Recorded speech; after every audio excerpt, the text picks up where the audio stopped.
Welcome back and welcome to another film reviews video. That's right, it's Sunday, so it must be a movie day. As always, I will leave timestamps in the description box below, so if there's a particular movie you want to hear my thoughts on, you can look down there and scroll along to that time. I saw 3 movies in the cinemas this week. The first movie I saw was actually last Sunday, and I went to see Cold War, which is one of the Oscar-nominated foreign films, and it also has Oscars in 2 other categories, which I will talk about when I come to make my Oscars predictions and thoughts videos in the week leading up to the Oscars. That's right, there will be movie videos in the week. I enjoyed this film.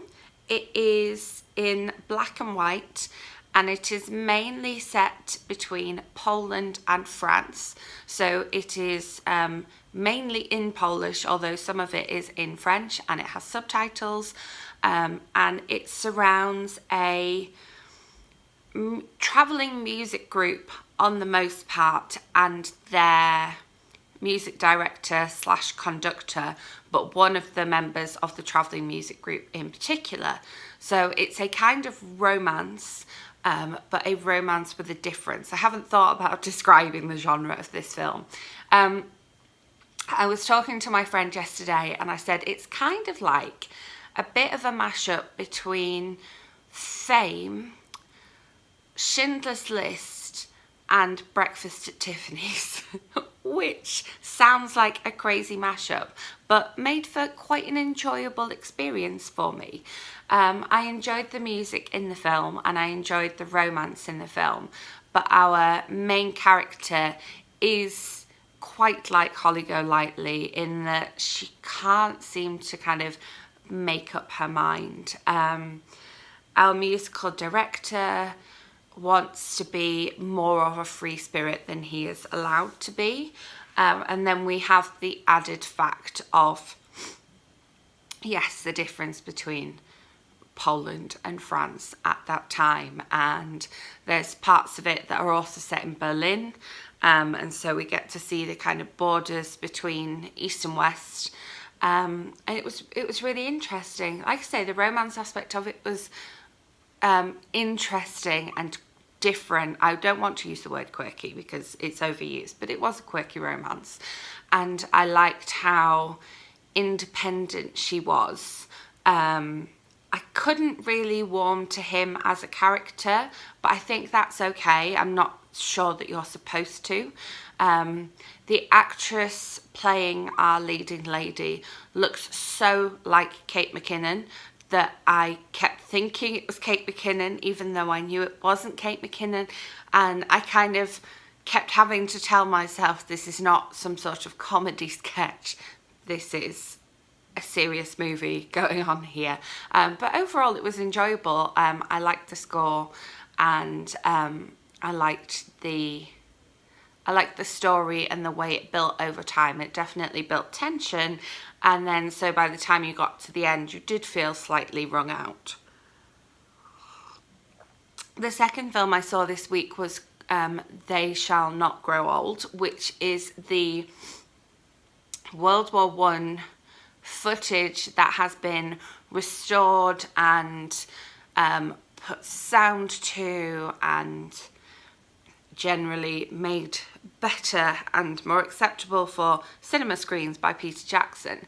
So we have some of the original footage that's in its original state, and then gradually we get to see some of the footage that has been remastered and restored. Rather than doing a lot of the video footage with sound as it would have been, so they got in lip readers and they had people come and record voices for what the lip readers believe the soldiers and the other people in the video clips that they have were saying. A lot of it is those moving images and those clips and things that have been restored, but with voiceovers from original sound footage that was captured following the war and in the sort of mid to late part of the 20th century. So we've got a lot of people telling stories, but they've paired together clips that they found and remastered with those stories, which was interesting. And I'm glad they did it that way, because when they actually showed the moving images with the kind of voices that they decided the lip readers had picked up on the soldiers in the video, it almost became a little bit farcical. It was like you'd see all these guys being carried along in stretchers, and then, you know, being brought a drink, and then the guy would be like, here you go, here's a nice cup of Rosie Lee.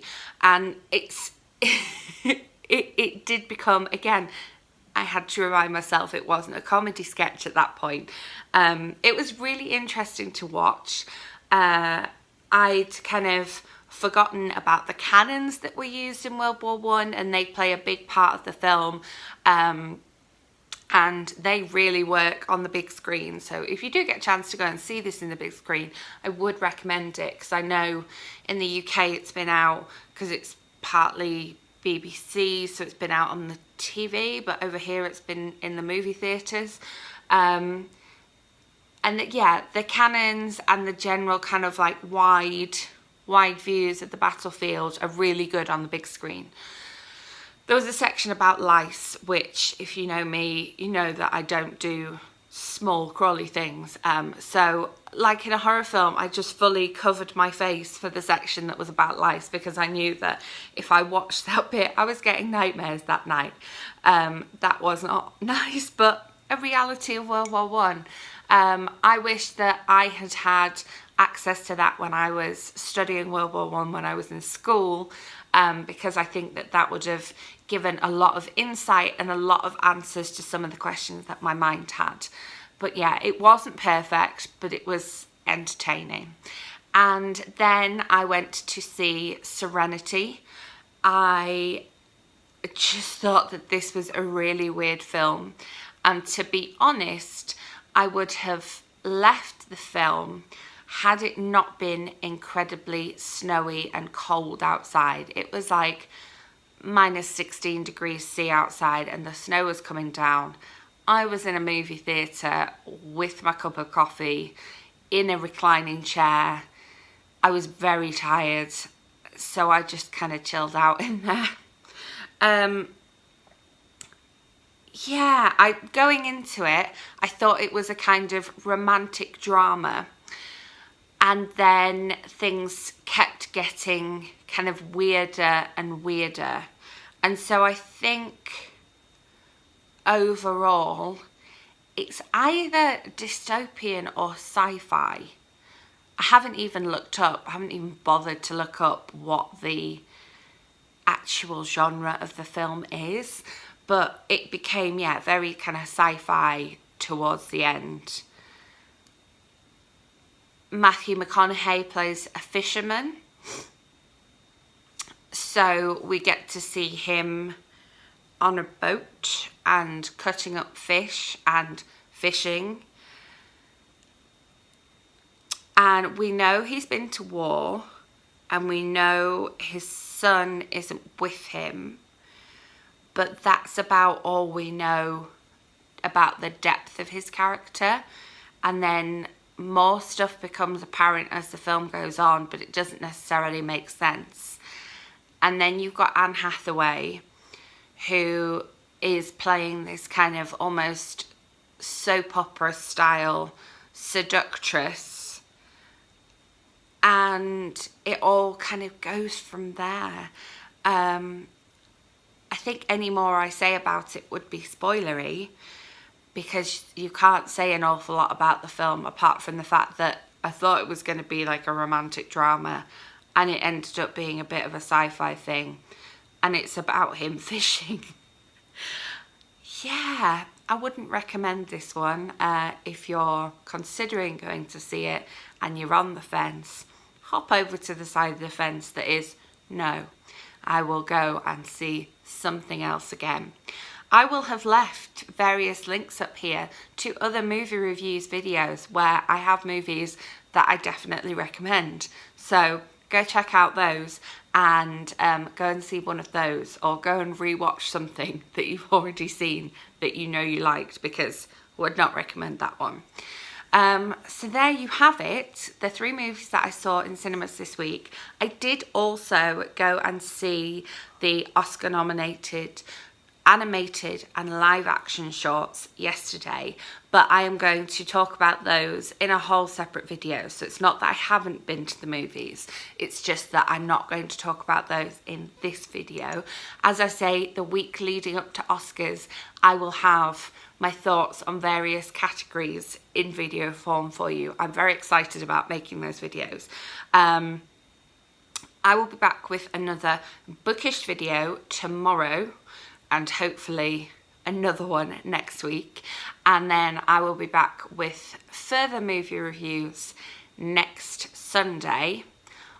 Oscar Sunday, I'm not sure what I'm going to make that Sunday. It might be another Oscar themed video, because the week leading up to Oscars, I'm only going to be rewatching the Best Pictures nominations, which I've already talked about in videos here, and I don't want to re-talk about the same ones again, especially if I've already made a video about them in the week. So stay tuned to hear what I decide to put up that Sunday. Thank you very much for watching. As always, if you have a particular film you would like me to go and watch and share my thoughts on, then leave me a comment below. The book versus movie To Kill a Mockingbird got requested on last week's video and got made during the week next week. I will have left that linked up here somewhere. So yeah, if you are joining me for a bookish video, I will see you tomorrow. If not, I will see you next Sunday with another movie reviews video. So make sure you're subscribed and give this video a thumbs up if you enjoyed. Thank you very much for watching.